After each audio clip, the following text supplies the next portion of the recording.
नमस्कार। आप देख रहे हैं कैपिटल हेडलाइंस और यह है कैपिटल हेडलाइंस का लाइव शो। और आप जानते हैं कि लाइव शो में हम बात करते हैं किसी खास मुद्दे की, किसी खास व्यक्ति की। तो आज एक मुद्दा भी है, व्यक्ति भी है और एक बड़ी गंभीर बात है।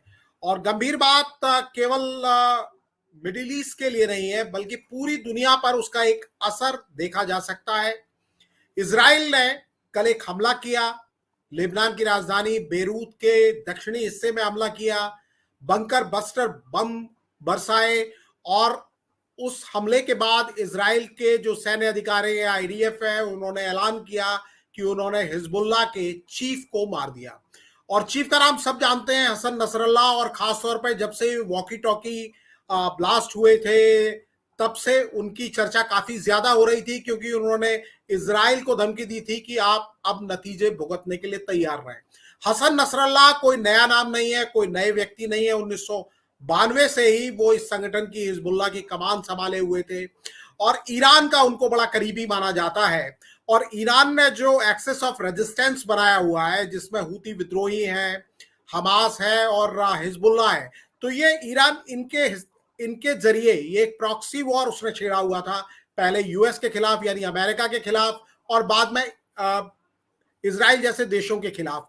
और युद्ध जब कहीं एक जगह होता है तो उसका असर केवल एक जगह नहीं होता, पूरी दुनिया उसकी वजह से दहशत में आ जाती है। क्योंकि अगर आप ये कड़ी जोड़ते हुए चले जाएंगे तो असद जो है सीरिया के, वो भी इनके पार्टनर ईरान के बताए जाते हैं। रशिया भी सपोर्ट करता रहा है ईरान को, असद को भी सपोर्ट करता रहा है और चाइना भी इसमें कहीं ना कहीं जुड़ जाता है। हालांकि जो ये जो एक्सेस था या धुरी थी, प्रतिरोध की धुरी जिसे हिंदी में कहा जाए, तो उसमें रशिया या चाइना इनका रोल सीधा नहीं है, लेकिन ये सीरिया, ईरान, लेबनान, गजा पट्टी, ये पूरा इलाका जुड़ जाता है और यमन। और बहुत एक रूट लंबा है जहां से जहाज गुजरते हैं, वो पूरा इलाका। और इसका क्या असर ईरान पर होगा घटनाक्रम का और बाकी दुनिया पर क्या असर होगा, ये जानने समझने के लिए हमने आमंत्रित किया है बहुत ही सीनियर हमारे गेस्ट जो पॉलिटिकल एनालिस्ट हैं, प्रशांत कुमार सिंह साहब, जो इंटरनल सिक्योरिटी के तो एक्सपर्ट हैं ही, साथ में विदेश मामलों के भी बड़े अच्छे जानकार हैं और पूरे इस इलाके को समझते हैं, जानते हैं, पहचानते हैं। हिजबुल्लाह के चीफ के मारे जाने के बाद हिजबुल्लाह ने एक नया चीफ बना लिया है, लेकिन क्या हिजबुल्लाह की ताकत वैसी रह जाएगी? और ईरान के लिए तो एक और झटका है, क्योंकि कुछ दिन पहले ही आप जानते हैं कि हमास के चीफ ईरान में ही मारे गए थे और अब हिजबुल्लाह के चीफ मारे गए हैं, जो कि बहुत जबरदस्त सहयोगी थे ईरान के, हर जगह उनकी तरफ से प्रॉक्सी खड़े रहते थे। और नेतन्याहू का एक बयान, उसकी बड़ी चर्चा हो रही है कि कोई अगर तुम्हें मारने के लिए उठता है तो उससे पहले तुम उसे मार दो। तो एक जो धमकी थी इजराइल के लिए, क्या वो किस हद तक कम हो गई है? अब आगे क्या स्थिति होगी? मिडिल ईस्ट में तनाव बढ़ेगा, घटेगा, क्या होगा? सर, मेरा सवाल आपसे यही है कि अब क्या आप देख रहे हैं, नसरल्लाह की जो मौत हुई है उसके बाद आप क्या सीन बनता बिगड़ता किसके पक्ष में, कैसे आप देख रहे हैं पूरे सीन को? जी बिल्कुल, सभी दर्शकों को नमस्कार। इस संदर्भ में हम बता दें कि जो ये इजराइल पर युद्ध एक तरह से थोपा गया, तो शुरुआत तो किया है ये हमास के आतंकवादियों ने, लेकिन इस युद्ध को अब इसका पूरा बागडोर, इसका पूरा कमांड इजराइल डिफेंस के हाथ में चला गया है। अब इस युद्ध का खात्मा इजराइल को करना है और अभी भी इजराइल के कुछ महिलाएं, बच्चे और बहुत सारे नागरिक अभी भी हमास के कब्जे में हैं। उनका किडनैपिंग जो हुआ था, वो एक त्योहार मना रहे थे, वहां से इन लोगों ने घुसकर किडनैप किया था। उसमें कुछ लोगों को मार भी दिया था, कुछ लोगों को बाद में छोड़ा भी है, लेकिन कुछ लोग अभी भी उनके कब्जे में हैं। तो वो तो है ही, इजराइल का एक मुद्दा है कि एक एक को हम छुड़ा कर रहेंगे चाहे जो करना पड़े, वो तो है ही। लेकिन अब एक मौका मिल गया है कि इजराइल अब चाहता है कि अपने इर्द गिर्द जितने भी आतंकवादी हैं और उनके संगठन हैं, उनको नेस्तनाबूद करके छोड़ें। तो उस संदर्भ में इजराइल ने पहले तो जो फिलिस्तीन का अंग है गाजा स्ट्रिप, तो गाजा स्ट्रिप से ही, चूंकि हमास का इतना, फिलिस्तीन का जो वेस्ट बैंक है वहां तो ज्यादा हमास का प्रभाव नहीं है, लेकिन गाजा स्ट्रिप में हमास पूरी तरह हावी था। तो हमास को लगभग अब दम तोड़ दिया है, उसका कमर तोड़ दिया है इजराइल डिफेंस फोर्स ने। लेकिन इस हमास को मदद करने के लिए लेबनान की धरती से हिजबुल्लाह, और हिजबुल्लाह जो है वो शिया मुसलमानों का एक आतंकी संगठन है। हालांकि हमास जो है वो सुन्नी मुसलमानों का आतंकी संगठन है, और दोनों में शिया सुन्नी में आपस में बनता नहीं है, लेकिन यहाँ अपना वो उम्मत या उम्मा के नाम पर दोनों एक साथ, और खास करके चूंकि इसमें ईरान दिलचस्पी ले रहा है और पीछे से मदद कर रहा है, और ईरान एक शिया बहुल देश है और वहां का शिया लीडर्स ही उस देश पर शासन कर रहे हैं, तो उस हिसाब से वो सब इकट्ठे होकर लड़ रहे हैं इजराइल के खिलाफ, अपना आतंकवादी गतिविधियां चला रहे हैं। तो उस संदर्भ में इजराइल ने जब हमास के जो सरगना चीफ जो था हानिया, उसको तो तेहरान में ही निपटा दिया कुछ महीना पहले। इस्माइल हानिया जो है जुलाई इसी साल जुलाई में निपटा दिया गया। उसके बाद हमास का जो रणनीतिकार ही खत्म हो गया, तो बिखरने लगा हमास। अब इसमें हिजबुल्लाह का कूदना, तो हिजबुल्लाह का जो ये अभी कल 28 तारीख को खत्म कर दिया गया, ये क्या नाम है इनका, जो चीफ है जो मारा गया कल, हसन नसरल्लाह। हाँ, नसरुल्लाह। तो इसको जो बहुत दिन से इजराइल इसके पीछे था, इजराइल की खुफिया एजेंसी मोसाड इसके पीछे थी, और अंततः इन्होंने उसका लोकेशन पता लगा लिया। और सबसे बड़ी बात है कि ये जो लेबनान के राजधानी बेरूत में एक बिल्डिंग के नीचे 2-3 फ्लोर नीचे इन्होंने बंकर बनाया था, और उस बंकर का नाम कमांड बंकर था। उस कमांड बंकर में चूंकि हिजबुल्लाह का चीफ वहां रहता है, इसलिए कमांड बंकर है, उसके नीचे वो अपना काम कर रहा था, और वहां से सारे अपने आतंकी को ये कर रहा था, कोऑर्डिनेट कर रहा था, और उस हिसाब से इजराइल के खिलाफ यहां से चल रही थी लड़ाई। लेकिन मजे की बात यह है कि जब मोसाड को उसका एग्जैक्ट लोकेशन पता लगा, तो उस टाइम इजराइल के प्रधानमंत्री नेतन्याहू यूएनओ की बैठक में न्यूयॉर्क में थे। उनको बताया गया, तो उन्होंने 2-3 बार पूछा अपने लोगों से कि एकदम 100% आप कंफर्म हैं? तो उनकी एजेंसियों ने बताया कि यस, हम लोग कंफर्म है कि वो वहीं पे है, और वहां से वो अब निकलने की भी तैयारी कर रहा है, क्योंकि लोकेशन उसको चेंज करना है, ये भी खबर मिली है। तो बोला कि नहीं, लोकेशन चेंज करने से पहले उसको खत्म कर दो। तो उसको खत्म किया गया, 80 टन बम गिराए गए वहां, और उसका लाश वहां से फिर निकाला गया। उसके साथ कुछ और लोग भी मारे गए हैं, खुद उसकी बेटी भी मारी गई है, उसका एक और साउदर्न फ्रंट का कमांडर भी मारा गया है, और एक ईरानी कमांडर भी वहां उसके सहयोग के लिए वहां था, अब्बास निलफोरुसान। इसका भी आ रहा है खबरें कि वो भी उसमें खत्म मार दिया गया। तो इस तरह से इजराइल के लिए लगातार ये जुलाई और ये सितंबर 2 महीना के अंदर लगातार दूसरी बड़ी सफलता, ये बहुत बड़ी बड़ी सफलताएं हैं, क्योंकि ये इतने अच्छे रणनीतिकार थे अपने आतंकी संगठनों के लिए कि इन दोनों का निपटाया जाना इजराइल के लिए समझिए कि लगभग आधा विक्ट्री हासिल करने जैसा है। तो ये चीजें वहां की अभी तक की हालात है, और अब हमको लगता है कि अब हिजबुल्लाह का कमर टूट गया है। भले ही ठीक है, उसका एक कजिन ब्रदर है जिसको उसका चीफ सेक्रेटरी जनरल हिजबुल्लाह का बनाए जाने की संभावना है, तो लेकिन जो भी हो, इसके मारे जाने के बाद हिजबुल्लाह निश्चित रूप से बहुत कमजोर हुआ है। जी, हाशिम सफीद्दीन नाम है उनका, हाशिम सफीद्दीन जो हसन नसरल्लाह के रिश्तेदार हैं, और उन्होंने ऐलान किया था कि हमारा इतिहास, हमारे बंदूकें और हमारे रॉकेट ये सब आपके लिए हैं। और उसी तरह का ये आदमी बताया जाता है, और इनके लड़ाके बहुत हैं।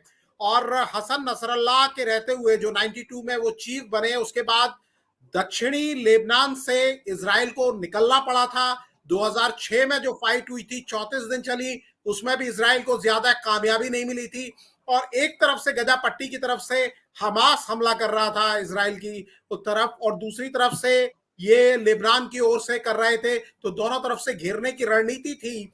लेकिन पहले हमास के चीफ को इस्माइल हानिया को निपटाया और उसके बाद हसन नसरल्लाह को निपटाया। नेतन्याहू के लिए मुझे लगता है सर कि निजी तौर पर बड़ी कामयाबी है, क्योंकि एक प्रेशर बन रहा था। जो बाइडेन भी प्रेशर बना रहे थे, क्योंकि समझौते की टेबल पर आने से आनाकानी कर रहे थे। दूसरी तरफ जो लोग बंधक बनाए गए हैं, तमाम जिन लोगों को ले जाया गया, आधे से ज्यादा बंधकों को तो मार भी चुका है हमास, कई लोग मारे जा चुके हैं और उनका ये कहना है कि इजराइल के हमले में उनकी मौत हुई है। तो उनके घर वाले, उनके रिश्तेदार, वो एक प्रेशर बना रहे थे नेतन्याहू के ऊपर, और नेतन्याहू अपने घर के अंदर बड़े अलोकप्रिय हो रहे थे। और इस मामले में ईरान के ही जो मुखबिर हैं, कहीं ना कहीं उन्होंने खबर दी है कि जब हमास के चीफ को मारा गया, इस्माइल हानिया को मारा गया जुलाई में, जैसा आपने बताया, और चाहे अभी हसन नसरल्लाह को मारा गया, तो ये खबर आ रही है कि ईरान के लोगों ने ही मुखबिरी की, एग्जैक्ट लोकेशन बताई। पहले इस्माइल हानिया की लोकेशन दी गई थी, इस बार ये लोकेशन दी गई। तो कई फ्रंट पर काम कर रहे थे नेतन्याहू और उनके जो विश्वस्त लोग हैं, क्योंकि नेतन्याहू के ऊपर भी तमाम तरह के इल्जाम पहले भी थे। ये घटना जो 7 अक्टूबर की है, जब हमास ने अटैक किया था इजराइल के ऊपर, उससे पहले तमाम तरह के इल्जाम में घिरे हुए थे, भ्रष्टाचार के आरोप में घिरे हुए थे और बहुत पॉपुलर वहां पर नहीं है। लेकिन ये सब करने के बाद पूरी दुनिया में इजराइल के दबदबे के डंके की बात की जा रही है और ईरान को एक तरीके से उन्होंने चैलेंज कर दिया है। हालांकि ये जो हसन नसरल्लाह है, ये भी कोई खुल के नहीं रहता था, ये भी बड़े छुप छुपा के रहते थे। हानिया भी, इस्माइल हानिया भी बड़ा छुप के रहता था, लेकिन एग्जैक्ट जानकारी मिलने के बाद दोनों को निपटा दिया गया। लेकिन सर, मैं आपसे समझना चाहता हूं कि अब खामनेई के दिल में भी डर है, क्योंकि जब हानिया को मारा गया था जुलाई में, तो उन्होंने कहा था कि हम बदला लेके रहेंगे, तो ईरान कोई बदला नहीं ले पाया। इस बीच में 92 से कमान संभाल रहे थे हसन नसरल्लाह, हसन नसरल्लाह भी खत्म हो गए। अब ईरान का क्या स्टैंड होगा, क्या सोच होगी, क्या समझ होगी, और क्या वो अपना दमखम दिखाने के लिए कुछ करेगा या शांत हो जाएगा? जी, इसमें देखिए कई फैक्टर एक साथ हैं जो डिस्कस करने चाहिए, क्योंकि ईरान जो है, एक तो हमेशा से एंटी अमेरिकन स्टैंड में रहा है। आपको कभी ध्यान में आया होगा कि 1979 में जब अमेरिका में ये थे, एक प्रेसिडेंट थे जो हार गए 1980 में रोनाल्ड रीगन से, तो वो इसी ईरान के मुद्दे पर ही हार गए थे। ईरान में, तेहरान में अमेरिकन एम्बेसी को कई वर्षों तक पूरे एम्बेसी को बंधक बना के रखा गया था। तो वो उस टाइम की एक बात थी, लेकिन वो प्रेसिडेंट जो थे बहुत शांति प्रिय मिजाज के थे, वो चुनाव हारना मंजूर था, लेकिन उन्होंने ईरान पर अटैक नहीं किया। लेकिन रोनाल्ड रीगन रिपब्लिकन पार्टी के प्रेसिडेंट बने 1980 में जनवरी में, तो उन्होंने अपने चुनावी प्रचार में ही कह दिया था कि जिस दिन मैं शपथ लूंगा उस दिन ही ईरान पर अटैक करूंगा। लेकिन उनके शपथ 20 जनवरी का हुआ, लेकिन उससे एक दिन पहले 19 जनवरी को ईरान ने सारा चीज ये कर दिया, फ्री कर दिया, अमेरिकन एम्बेसी को बिल्कुल फ्री कर दिया। तो उसको मालूम था कि ऐसा होगा। अब आते हैं कि अभी आप 2012 का एक स्थिति देखिए कि नई दिल्ली में इजराइल का एम्बेसडर की गाड़ी निकलती है और उस गाड़ी में एक हल्का बम का विस्फोट होता है। उसके पीछे भी ईरानियन कमांडर का हाथ था, जैसा इजराइल और अमेरिकन सूत्रों ने बताया। तो ये 2012 में हुआ था और ठीक उसी दिन जॉर्जिया की राजधानी में भी इजरायली एम्बेसी पर इसी तरह का बम यूज किया गया था जो फटा नहीं। तो यहाँ तो इजरायली एम्बेसडर की जो वाइफ थी वो मामूली रूप से घायल हुई थी, लेकिन कुछ खास हुआ नहीं डैमेज। लेकिन इजराइल और अमेरिका ने उसका बदला लिया और एक ईरानियन कमांडर जो थे सुलेमानी, उनको बगदाद में ड्रोन अटैक में निपटा दिया था। अभी कुछ दिन पहले ईरान के जो प्रेसिडेंट थे रईसी, इब्राहिम रईसी, उनका हेलीकॉप्टर क्रैश कर गया, उसमें वो मर गए। तो वो ईरान के अंदर ही, उसमें भी कहा जाता है, ईरान का आरोप है कि ये अमेरिकन और इजराइल के एजेंसियों का इसमें भी हाथ है। और आपने सही फरमाया कि वो जो है खुमनेई भी अब इस चीज से घबराए हुए हैं। आज ये भी खबरें आ रही हैं कि ईरान के जो सुप्रीम रिलीजियस लीडर हैं खुमनेई, आयतुल्ला अली खुमनेई, उनकी लोकेशन बदलने की बात चल रही है कि उनको सेफेस्ट लोकेशन में रखा जाए, उनका लोकेशन चेंज करते रहा जाए। ये चीजें, इस तरह की घबराहट है ईरान में। इसका एक कारण और भी है। आप देखें तो आज ईरानियन लोगों ने इंग्लैंड में जो सेटल्ड हैं या अन्य यूरोपियन देशों में हैं, उन लोगों ने इसके मारे जाने का खुशी मनाया, क्योंकि उनको भी कुछ दिनों पहले ये ईरान के अंदर भी प्रदर्शन हुए थे वो ड्रेस कोड के खिलाफ।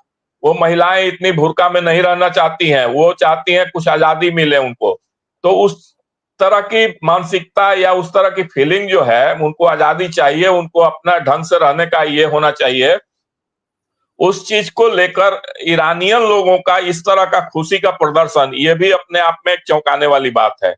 तो ये चीज है। इसके अलावा ईरान उस एरिया में अपनी चौधराहट, इस्लामिक चौधराहट कायम करने के लिए यमन में भी हूती विद्रोहियों तक को भी सपोर्ट करता है। और हूती विद्रोही जो है न सिर्फ इजराइल को अटैक करते हैं, कभी कभी तो वो सऊदी अरब और अन्य जो तेल समृद्ध कंट्रीज हैं गल्फ के, उनको भी वो परेशान करते हैं।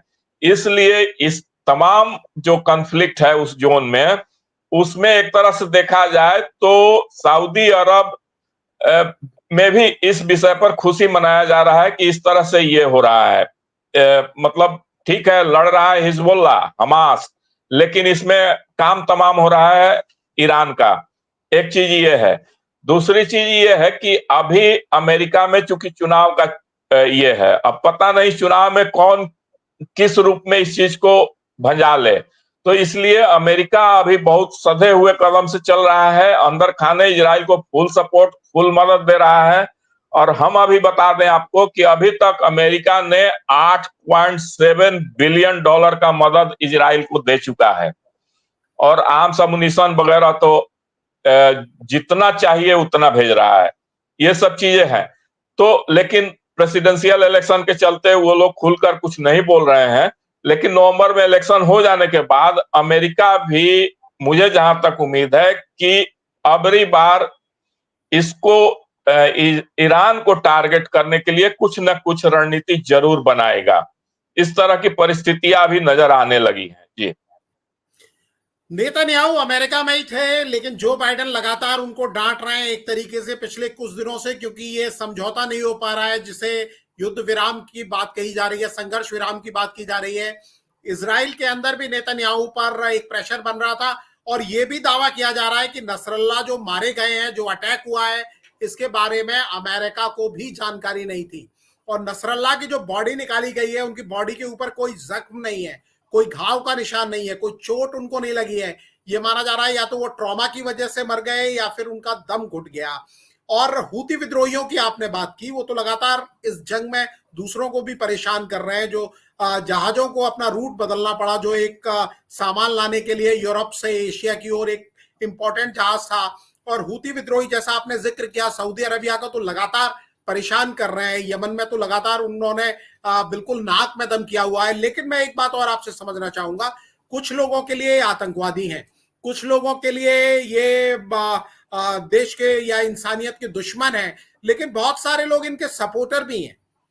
जम्मू कश्मीर से भी खबरें आई, वहां भी इनके समर्थन में शिया लोग उतरे, मार्च किया। और महबूबा मुफ्ती ने तो बकायदा ट्वीट करके ऐलान किया कि वो आज का अपना जो कैंपेन है उसको पोस्टपोन कर रही है हसन नसरल्लाह के मारे जाने के मतलब अपना संवेदना जताने के लिए।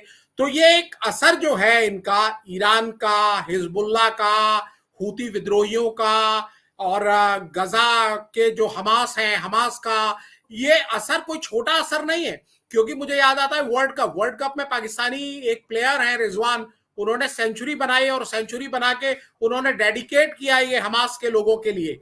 तो ये एक असर, एक सेंटिमेंट, यहाँ अगर हम साउथ एशिया या इंडियन सबकॉन्टिनेंट में भी इसका असर और नजर देखते हैं, ईरान के तो भारत से भी अच्छे रिश्ते हैं। इक्वेशन बदल रही है क्योंकि इजराइल के साथ भी भारत के अच्छे रिश्ते हैं। तो बहुत एक ट्रिकी सिचुएशन भी है ये सारी दुनिया के लिए, खासतौर पर अगर आप साउथ एशिया की तरफ देखते हैं तो। जी, इसमें देखिए जो नए इक्वेशन का बनना, ये कुछ अमेरिका में जो ये डेमोक्रेट्स हैं, इनकी भी कुछ इसमें गलती से ये चीजें हो रही हैं। आप जैसे वहां देख लीजिए, आप रिपब्लिकन, अभी डोनाल्ड ट्रंप का कुछ दिनों पहले का एक स्टेटमेंट आया था, उन्होंने कहा कि रूस हमारा दुश्मन नहीं है और चीन हमारा दोस्त नहीं है। इसका मतलब आप पूरा व्याख्या समझ लीजिए कि रूस दुश्मन नहीं है, यानी रूस हमारा मित्र है। एक तो उसका लोकेशन है, यूरोपियन कंट्री है, दूसरा उसका क्रिश्चियन कंट्री है। तो एक उस संदर्भ में आप इसको देखें।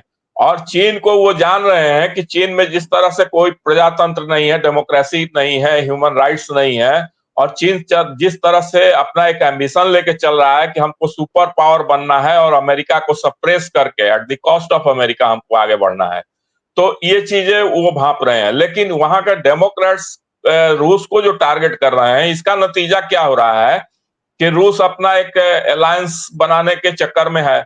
अब उसको ईरान से लगातार ड्रोन सप्लाई मिले हैं, जिसके वजह से वो यूक्रेन में अपना लड़ाई अच्छा से लड़ पा रहा है, क्योंकि वहां अपना प्रोडक्शन मैन पावर कम है रूस के पास, तो उसको अपना प्रोडक्शन करने में बहुत दिक्कत हो रही है, तो वो दूसरे देशों से आर्म्स अम्युनिशन ड्रोन वगैरह मांग रहा है।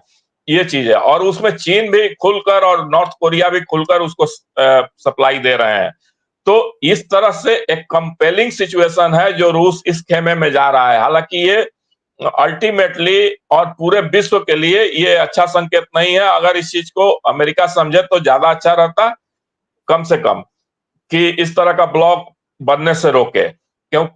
एक तो चीज ये हो गई। दूसरी चीज कि आपने कहा कि ईरान और हमारे पाकिस्तान के क्रिकेटर और हमारे जम्मू कश्मीर में पीडीपी को इंडी अलायंस में शामिल तो थी, लेकिन उनको सीट बंटवारा में जगह नहीं दिया गया।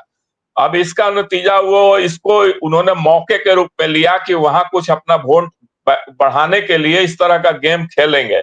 लेकिन इससे आने वाली पीढ़ियों को कितना नुकसान होगा। जम्मू कश्मीर में फिर से एक बार आतंकवाद, टेररिज्म, पत्थरबाजी वाला युग प्रारंभ कर देती हैं वो, या करने में सफल हो जाती हैं भावना भड़काकर, तो फिर जम्मू कश्मीर जो डेवलपमेंट के डगर पर आ गया था, वो कितना पीछे चला जाएगा। इस चीज को वो इग्नोर करना चाह रही हैं, जान तो रही हैं, लेकिन जानबूझकर वोट बैंक के चक्कर में उसको इग्नोर कर रही हैं। एक चीज।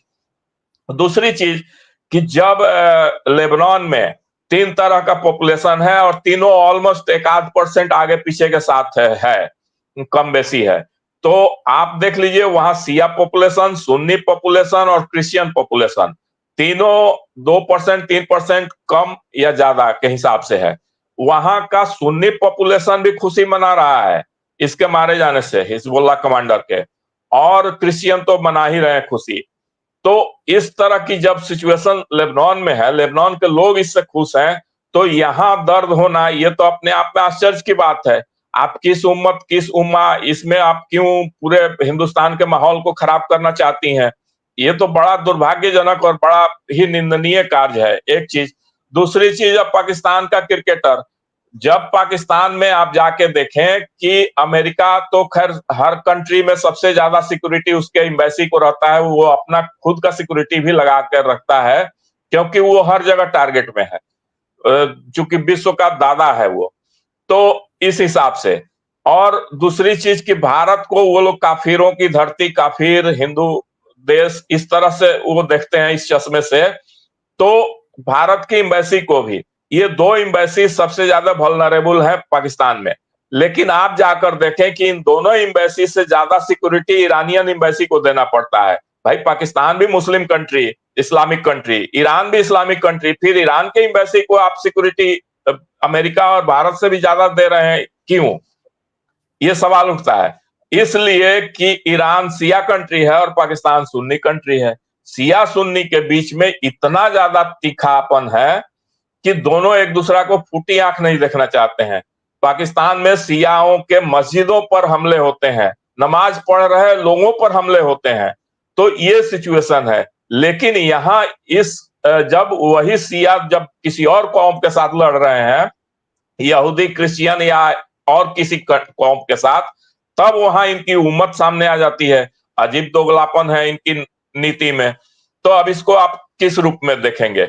ये सारी चीजें हैं। लेकिन जो भी हो, अब ऐसा लग रहा है कि लेबनान में भी फिलिस्तीन तो लगभग धीरे धीरे शांति स्थापित हो जाएगी, क्योंकि फिलिस्तीनी लोग भी चाहते हैं कि ये हमास खत्म हो जाए और वो लोग अपना कमाने खाने में लग जाएं और अच्छे से जीवन यापन करें। और वही चीज लेबनान के लोग भी चाहते हैं। तो फिलिस्तीन के बाद फिर लेबनान का नंबर आ ही गया, दोनों जगह कार्रवाई शुरू ही हो गई है।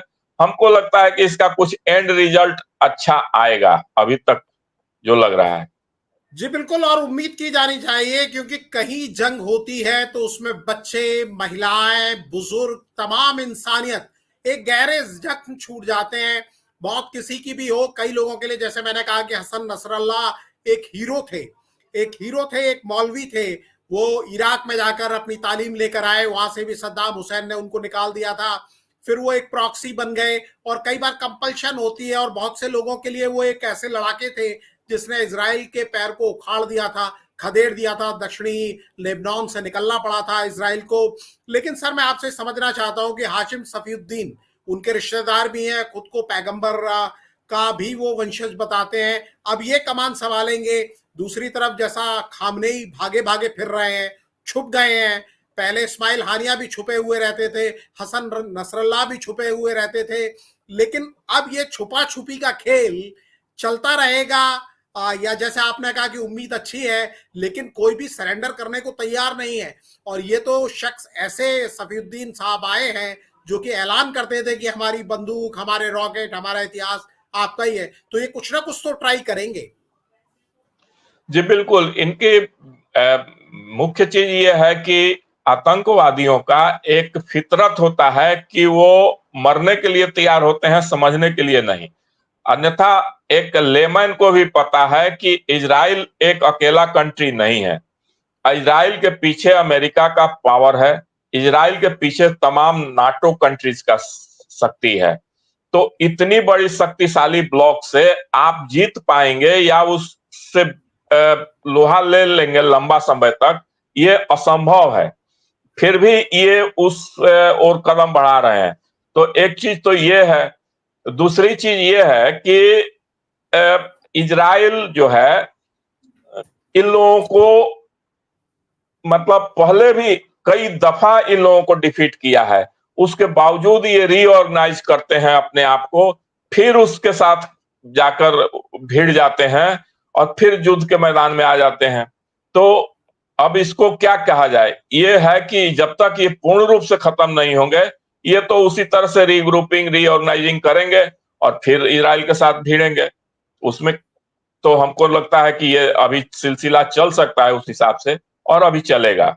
जी जी बिल्कुल, हिजबुल्लाह के पास हथियार भी बहुत बताए जाते हैं, लड़ाके भी बहुत हैं। हालांकि बहुत कमर इनकी तोड़ी है इजराइल ने, लेकिन फिर भी जो दुनिया में अमन चाहते हैं, शांति चाहते हैं, तरक्की चाहते हैं कि किसी का घर ना उजड़े, वो यही दुआ करेंगे कि जल्दी शांति की कोई सूरत बने।